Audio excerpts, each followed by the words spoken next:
Kata Allah Azza wa Jalla di surat Asy-Syura ayat 30. Tidak ada satupun musibah yang menimpa kalian melainkan gara-gara tangan kalian sendiri. Gara-gara dosa kalian.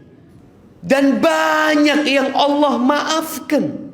Kalau dengan setiap dosa yang kita kerjakan Allah berikan musibah kepada kita, kita gak akan nyampe ke masjid ini, jamaah. Dari rumah kita gak bakal sampai ke tempat ini. Tapi Allah banyak maafkan dosa-dosa kita.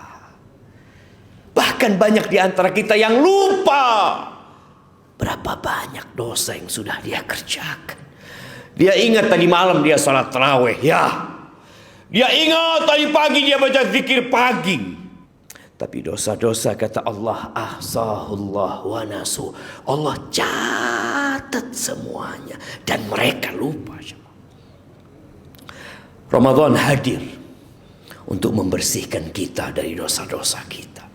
Untuk menghapuskan kesalahan kita. Wa Ramadan ila Ramadan. Dari satu Ramadan ke Ramadan selanjutnya kafarah, penghapusan dosa. Tapi satu syaratnya, engkau tinggalkan dosa-dosa besar.